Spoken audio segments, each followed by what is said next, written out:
आज की वीडियो में हम देखेंगे ITR 1 ऑनलाइन कैसे फाइल करना है उन इंडिविजुअल्स के लिए जिनकी सैलरी इनकम है, पेंशन इनकम है और इनकम फ्रॉम अदर सोर्स है। वीडियो को प्लीज़ पूरा देखिएगा, बहुत जगह पर इंपॉर्टेंट डिस्कशन हुआ है। वीडियो को अगर आप स्किप करेंगे तो वो चीज़ें आपसे मिस हो जाएंगी। वीडियो की स्पीड अगर आपको फास्ट लग रही है तो आप इसे 0.75x प्लेबैक स्पीड पर देख सकते हैं। तो चलिए शुरू करते हैं। सबसे पहले आपको इनकम टैक्स की वेबसाइट पर जाना है। वहाँ पे टॉप राइट कॉर्नर में लॉगिन का बटन होगा, उसे क्लिक करना है। अपनी लॉगिन आईडी मेंशन कीजिए। लॉगिन आईडी आपका पैन नंबर रहेगा। आईडी डालने के बाद कंटिन्यू पे क्लिक कीजिए। मैसेज को टिक कीजिए, अपना पासवर्ड मेंशन कीजिए और कंटिन्यू पे क्लिक कीजिए। उसके बाद आप लॉगिन पेज पे आ जाएंगे। सबसे पहले हम अपना 26 AS चेक करेंगे। तो इस फाइल में जाके इनकम टैक्स रिटर्न में जाके व्यू फॉर्म 26 AS कन्फर्म कीजिए। आई एग्री पे क्लिक कीजिए। उसके बाद क्लिक कीजिए व्यू टैक्स क्रेडिट स्टेटमेंट पे। असेसमेंट ईयर पे क्लिक कीजिए। व्यू एस HTML कीजिए और व्यू पे क्लिक कीजिए। पहले पार्ट में आपके बेसिक डिटेल्स आप चेक कर सकते हैं। फिर नीचे पार्ट 1 में आपके एम्प्लॉयर ने कितना सैलरी पे किया है और कितना टैक्स काटा है वो आप देख सकते हैं। बाकी और नीचे स्क्रॉल डाउन करेंगे तो अलग अलग सेक्शंस में कितनी इनकम क्रेडिट हुई है और कितना TDS कटा है वो आप चेक कर सकते हैं। आपका रिफंड अगर प्रोसेस हुआ है या कोई TCS कटा है तो वो भी आप यहाँ पे देख सकते हैं। ये सारी डिटेल्स चेक करने के बाद हम चलेंगे अपने मेन पेज। अब हम AIS चेक करेंगे। सर्विसेज में जाके एनुअल इन्फॉर्मेशन स्टेटमेंट पे क्लिक कीजिए, प्रोसीड पे क्लिक कीजिए, AIS पे क्लिक कीजिए। यहाँ पे आपका TIS और AIS, हमें AIS में जाना है। अब AIS के आपके दो पार्ट होंगे दोस्तों। पार्ट A में आपकी जनरल इन्फॉर्मेशन रहेगी, बेसिक डिटेल्स, और पार्ट 2 में बहुत सारे इन्फॉर्मेशन रहेगी। तो सबसे पहला जो टैब है वो आएगा TDS और TCS इन्फॉर्मेशन। अब इस केस में आप देख सकते हैं इनकी सैलरी है 769,538 और इनका इंटरेस्ट फ्रॉम अदर्स आ रहा है 18,602। असेसी ने जो हमें डिटेल्स प्रोवाइड की हैं उसके हिसाब से उनकी जो सैलरी की इनकम वो हमें दी थी 788,140। अब आप इसमें देख सकते हैं कि सैलरी की जो इनकम है यहाँ पे कम रिपोर्ट हुई है। इस केस में असेसी को ज़्यादा पता था कि उसकी सैलरी एक्चुअली में ज़्यादा है और एम्प्लॉयर ने थोड़ी कम रिपोर्ट की है, तो हमने जो डिटेल असेसी ने दी है वही लेके हमने आगे जाने दिया है। Similarly interest of others assessee ने हमें यही फिगर रिपोर्ट की थी तो हमने यही फिगर कंसीडर कर ली है। अब आगे हम देखते हैं SFT इन्फॉर्मेशन में। SFT इन्फॉर्मेशन जो होगा दोस्तों वो होता है स्पेसिफाइड फाइनेंशियल ट्रांजैक्शंस। इस टैब में आपकी सारी इन्फॉर्मेशन डिस्प्ले होगी। आपको क्या इनकम मिली है, आपने कुछ सपोज शेयर्स या म्यूचुअल फंड परचेज किए हैं या फिर सेल किए हैं, तो वो सब का डिटेल्स आपको SFT के ट्रांजैक्शन में मिलेगा। इवन इफ अगर आपने कहीं पे घर खरीदा है, लैंड खरीदी है, कुछ बेचा है, डिटेल आपके SFT इन्फॉर्मेशन में आ जाएगी। इस केस में dividend, interest from savings bank account और इंटरेस्ट फ्रॉम डिपॉजिट और जो भी इनका बाकी का इंटरेस्ट है वो यहाँ पे रिपोर्ट हुआ है। पेमेंट ऑफ टैक्सेस में अगर कुछ एसेटी इन्होंने लास्ट ईयर पे किया था इसलिए यहाँ रिफ्लेक्ट हो रहा है। डिमांड एंड रिफंड में कुछ भी नहीं है और अदर इन्फॉर्मेशन में भी कुछ भी नहीं है। वापस TDS और TCS इन्फॉर्मेशन में हम आएंगे तो इसमें आप डेट वाइज और मंथ वाइज भी चेक कर सकते हैं कि आपका TDS किस तरीके से डिपॉजिट हुआ है, 192 सेक्शन में भी और 193 सेक्शन में भी। ओके, अब हम जाएंगे अपने मेन पेज पे जहाँ पे हम रिटर्न फाइल करेंगे। तो अब हम जाएंगे ई फाइल में, इनकम टैक्स रिटर्न, और फाइल इनकम टैक्स रिटर्न पे क्लिक करेंगे। यहाँ पे हमें ऑनलाइन मोड सिलेक्ट करना है। सबसे पहले हम असेसमेंट ईयर सिलेक्ट करेंगे, ऑनलाइन मोड पे क्लिक करेंगे और कंटिन्यू पे क्लिक करेंगे। आगे प्रोसीड करने से पहले एक बार क्लाइंट ने हमारे साथ जो डिटेल शेयर की है और उसके हिसाब से हमें कौन से रिजीम में जाना है, वो हमने कैसे सिलेक्ट किया है, वो पहले देख लेते हैं। तो आइए अब देखते हैं एम्प्लॉय ने हमें क्या क्या डिटेल्स दिए हैं। सैलरी इनकम 7,88,140, डिविडेंड इनकम 40 रुपये, सेविंग्स बैंक अकाउंट का इंटरेस्ट 343 रुपये, FD इंटरेस्ट 18,259, ELSS इन्वेस्टमेंट 81,196 रुपये, ट्यूशन फीस 52,200, एम्प्लॉय का जो PF कट के जमा हुआ है सैलरी में से 22,998, एम्प्लॉय ने जो NPS में कंट्रीब्यूशन किया है 50,000, मेडिक्लेम खुद के लिए 18,729, मेडिक्लेम पेरेंट्स के लिए जिनकी उम्र 60 साल से ज़्यादा है 43,118 और टोटल TDS जो इनका कटा है 14,826। अब आगे बढ़ने से पहले हमने इनका ओल्ड रिजीम और न्यू रिजीम में कंप्यूट किया था कि किस तरह से टैक्स लायबिलिटी बन रही है। हर साल रिटर्न फाइल करते टाइम आपको भी यही कैलकुलेशन करनी है। आपके लिए अगर ये देखना आप चाहते हैं कि ओल्ड रिजीम बेहतर है या न्यू रिजीम, इसके लिए मैंने डिटेल्ड में एक वीडियो ऑलरेडी बनाया हुआ है, वो आप अपनी स्क्रीन पर चेक कर सकते हैं। लिंक भी मैंने कमेंट सेक्शन में डाल दिया है। तो आइए अब हम देखते हैं कि इनकी लायबिलिटी ओल्ड रिजीम में किस हिसाब से आ रही है। सारे इनकम प्लॉट करके और डिडक्शंस प्लॉट करके एसएससी का इस केस में जो नेट इनकम आ रही थी वो आ रही थी 492,192। उसके हिसाब से एसएससी का कोई भी टैक्स देने का नहीं आ रहा था, उल्टा उनका रिफंड आ रहा था। न्यू रिजीम में भी हमने सारे इनकम डाले और जो जो भी डिडक्शंस हम ले सकते थे न्यू रिजीम में वो हमने लिए। तो इस केस में एसएससी का एक्चुअली में टैक्स पेएबल आ रहा था। तो इस केस में हमने एसएससी को एडवाइस किया था कि आपके लिए ओल्ड रिजीम ही बेनिफिशियल है। इनका अब हम जो ऑनलाइन रिटर्न फाइल करेंगे वो भी ओल्ड रिजीम के हिसाब से ही करेंगे। फ्रेश आईटीआर फाइल करने के लिए हमें स्टार्ट न्यू फाइलिंग पे क्लिक करना पड़ेगा। उसके बाद आपके पास 3 ऑप्शंस आएंगे, इंडिविजुअल, एचयूएफ और अदर्स। हमारे केस में इंडिविजुअल एप्लीकेबल है तो हम उसमें कंटिन्यू करेंगे। अब यहाँ पे आप ड्रॉप डाउन देख सकते हैं कि कौन सा आईटीआर फॉर्म आपको फाइल करना है। आपके पास 3 ऑप्शन है, 1, 2 या 4। हमारे केस में 1 एप्लीकेबल है तो हम 1 पे क्लिक करके प्रोसीड करेंगे। अब आप इस समरी पे आ सकते हैं। टोटल ये आपको यहाँ पे बताया जा रहा है कि 3 स्टेप्स हैं। पहला वैलिडेट करना है आपको रिटर्न, दूसरा आपको समरी कंफर्म करनी है और तीसरा वेरीफाई करके रिटर्न सबमिट करना है। तो चलिए शुरू करते हैं। यहाँ पे 3 क्वेश्चंस आ रहे हैं, आप रिटर्न क्यों फाइल कर रहे हैं। पहला कि आपकी taxable income basic exemption limit से ज़्यादा है। दूसरा, अगर आप 3 कंडीशंस मेंशन है उसमें से किसी एक में अगर आप एप्लीकेबल हो रहे हैं उस केस में आप फाइल कर रहे हैं, यहाँ कोई दूसरी कंडीशंस। हमारे केस में हमारी टैक्सेबल इनकम बेसिक से ज़्यादा है, हम इसलिए फाइल कर रहे हैं। तो कंटिन्यू पे क्लिक करेंगे।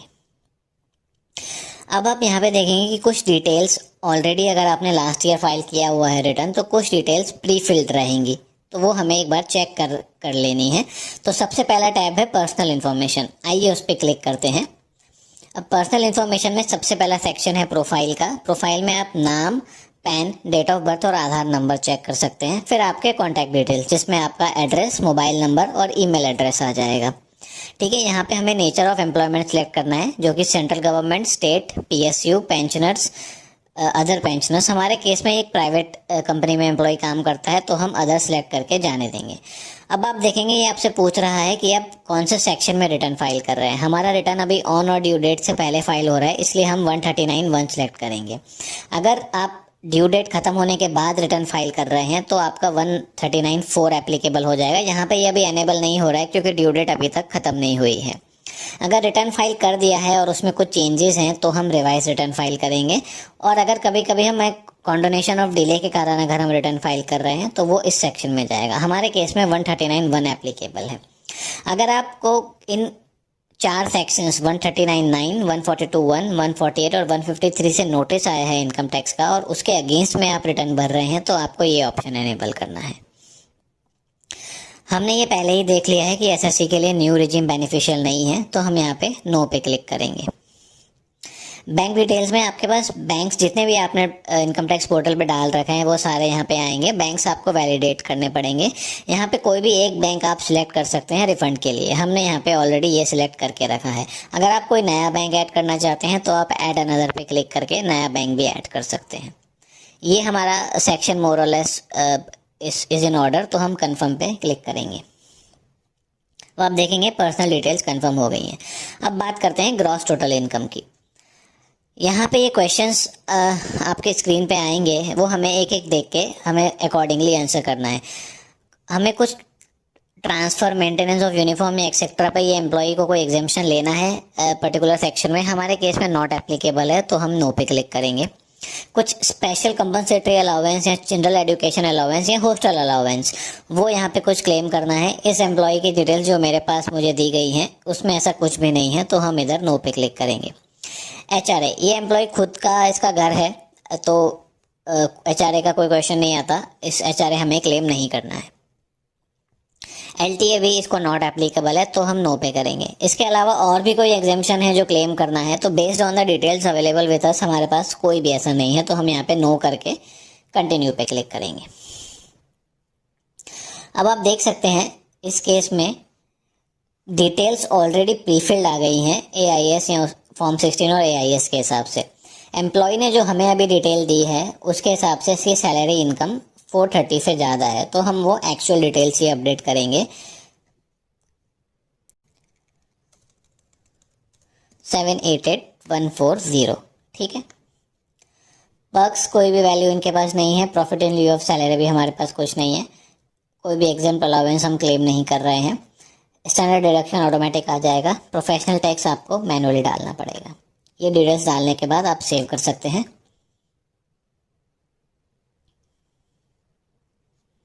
ठीक है, तो अब आप देख सकते हैं सैलरी सेक्शन इज मोर और less in order. House property पे कोई भी इनकम हमारे पास क्लाइंट ने डिटेल नहीं दिया है, तो हम वो छोड़ रहे हैं।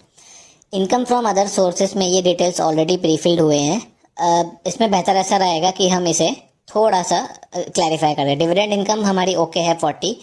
एनी अदर इनकम जो है 18602, इसे हम डिलीट करके इसको हम बाइफिकेट करना चाहेंगे। तो यहाँ से इसको हम हटा देंगे। ठीक है, और हम अदर इनकम में ऐड करेंगे। सेविंग्स बैंक्स पे एसबी इंटरेस्ट पे इस एम्प्लॉय की इनकम है, तो हम 343 पे क्लिक करेंगे। एफडी इंटरेस्ट भी इसका है, वो है 18259। ठीक है। रिफंड अभी तक इस ईयर में हमारे पास नहीं आया है, कोई इंटरेस्ट अक्रू नहीं हुआ है। ये सारे कंडीशंस नॉट एप्लीकेबल हैं हमारे लिए। ठीक है। डिविडेंड इनकम ऑलरेडी है, तो वो 40 हमने मेंशन कर रखी है। इधर हम कंटिन्यू पे क्लिक करेंगे। ठीक है, तो अब आप देखेंगे जो इनकम फ्रॉम अदर सोर्सेज है, dividend income, interest from savings bank account और इंटरेस्ट फ्रॉम डिपॉजिट सब आ गया है। टोटल पहले जितना था उतना ही टोटल है। ठीक है। एग्जाम्प्ट इनकम हमारे पास कोई है नहीं, बट सपोज अगर आपकी कोई एग्रीकल्चर इनकम है या आप किसी फर्म में पार्टनर है और आपको प्रॉफिट फर्म ने दिया है और इसके अलावा कोई भी स्पेसिफाइड एग्जाम्प्ट इनकम है, तो वो आप यहाँ पे ऐड कर सकते हैं। हमारे केस में एसएससी की कोई भी इनकम नहीं है, तो हम कन्फर्म पे क्लिक करेंगे। अब आप देखेंगे 2 टैब हमारे कंफर्म हो चुके हैं। अब बात करेंगे डिडक्शंस की। सैलरीड एम्प्लॉयज़ को किस तरह से सैलरी स्ट्रक्चर करनी है, इन्वेस्टमेंट डिक्लेरेशन की इंपॉर्टेंस, कौन कौन से अलाउंसेस, एग्जेम्पशंस और डिडक्शंस अवेलेबल हैं और आप ले सकते हैं, ये जानने के लिए एक डिटेल्ड वीडियो आप आपकी स्क्रीन पर देख सकते हैं। वीडियो का लिंक मैंने कमेंट में भी डाल दिया है। क्लाइंट ने कोई भी डोनेशन पे नहीं किया है, नो पे क्लिक आएगा। सेकंड वाले ऑप्शन पे भी नो। 80G में भी कोई भी, GG में भी कोई भी इन्वेस्टमेंट नहीं है। 80C में हमारे पास इन्वेस्टमेंट है, तो वो हम यस करेंगे। इसमें अगर आप टोटल जो इन्वेस्टमेंट क्लाइंट ने की है वो की है 156,394। ठीक है, तो वो हम यहाँ पे ऐड कर देंगे। TCD2 में कोई भी एग्जेम्पशन नहीं है। राइट। 80D हमें लेना है। 80E कोई भी नहीं है। 80TTA हमें यस लेना है। हमारा 343 का सेविंग्स बैंक इंटरेस्ट है। इसके अलावा एक डिडक्शन और हमें लेना है। एम्प्लॉय ने खुद 50,000 NPS में डाला है। यहाँ पे अगर ऐसा वार्निंग आ रहा है कि ये डिडक्शन आपके एम्प्लॉयर ने फॉर्म 16 में नहीं दिया है, ये उससे आप ज़्यादा ले रहे हैं या उसके मैच नहीं है, तो इसमें कोई इशू की बात नहीं है। कई बार ऐसा होता है कि हम इन्वेस्टमेंट डिक्लेरेशन में अपने एम्प्लॉय को बताना भूल जाते हैं, बट हम मार्च या फेब के आसपास एडहॉक अमाउंट जमा कर देते हैं, तो इट इज़ एब्सोल्युटली फाइन। आपने अगर उस पर्टिकुलर अप्रैल से मार्च में 50,000 रुपये डाले हैं, तो आप डाल के इसको ओके कर सकते हैं। तो यहाँ पे हम कंटिन्यू पे क्लिक करेंगे।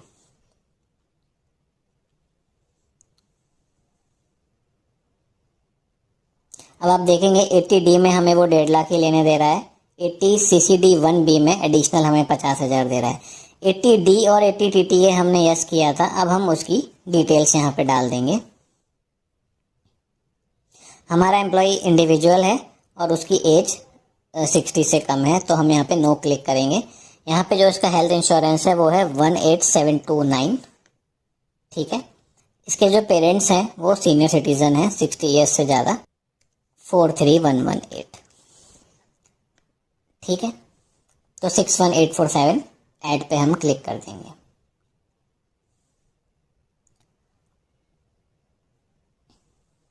ठीक है, तो अब आप देख सकते हैं सब आ गया है। अब लास्ट 80TTA में जो हमने 343 रुपीज़ डाले थे वो हम वापस डिडक्शन में लेंगे।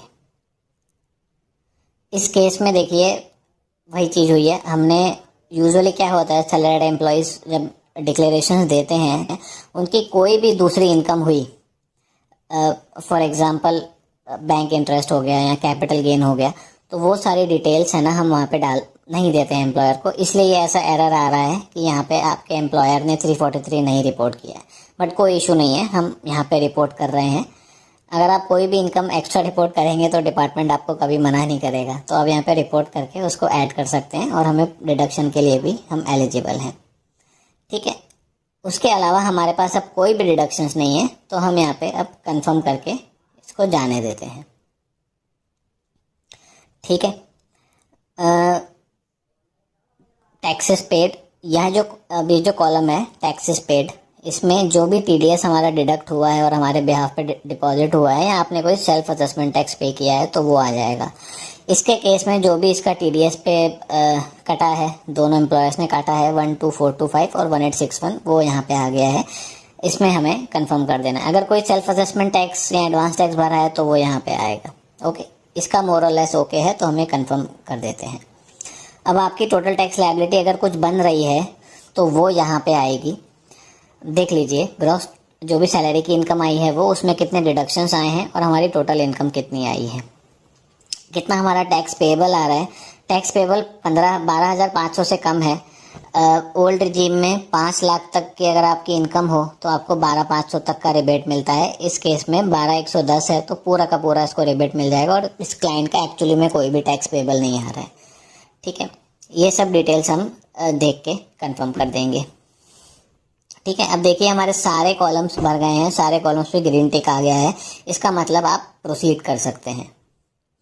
ठीक है, ये आपको एक बार प्रोसीड करने के बाद एक फिर समरी आएगी, आपके डिडक्शंस क्या है, इनकम की डिटेल्स हम बता देगा, सैलरी में कितनी गई है, इनकम फ्रॉम अदर सोर्स में कितनी गई है, डिडक्शंस में जो मेरा ब्रेकअप है वो किस तरह से हुआ है, टोटल डिडक्शंस कितने हैं, कितना मेरा टैक्स पे हुआ है, टीडीएस डिपॉजिट हुआ है वो, और अगर मैंने भी कुछ पे किया है तो वो भी आ जाएगा।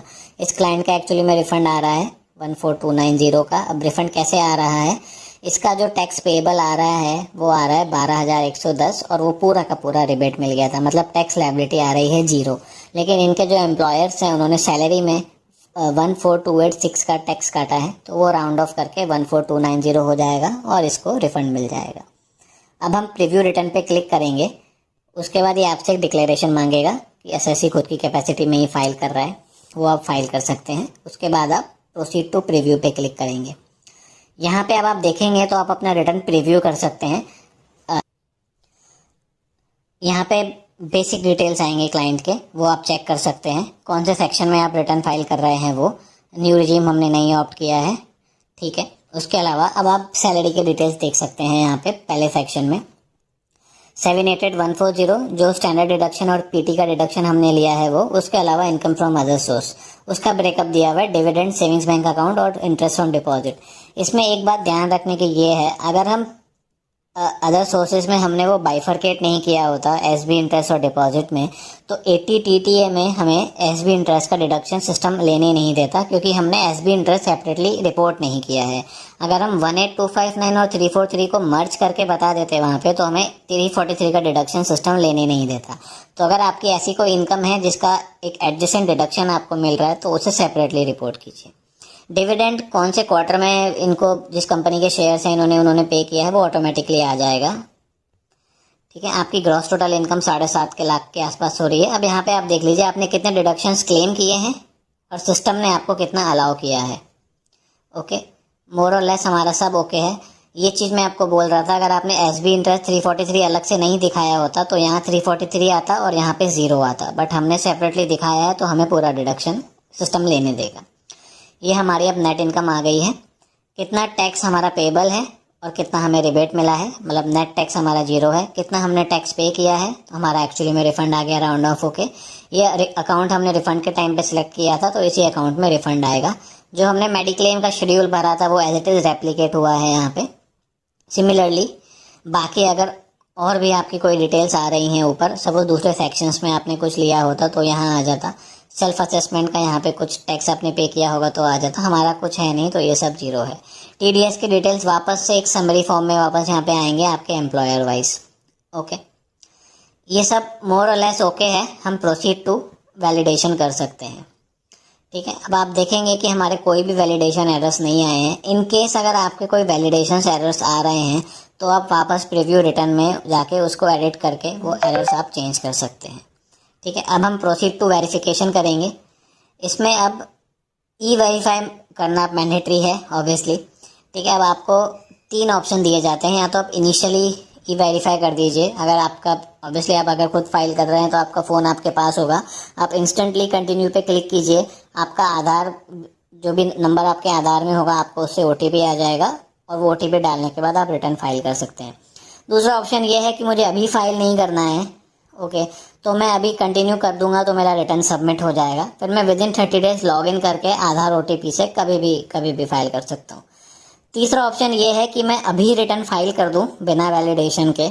जो भी मेरा एक्नॉलेजमेंट होगा मैं उसको प्रिंट करूंगा और मैं उसको इनकम टैक्स डिपार्टमेंट को मुझे नॉर्मल या स्पीड पोस्ट से with in 30 days of filing of return भेजना पड़ेगा।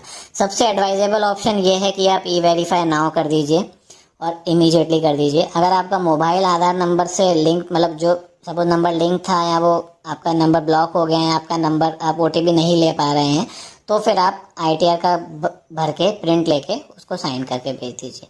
जब आप कंटिन्यू पे क्लिक करेंगे तो रिटर्न फाइल हो जाएगा।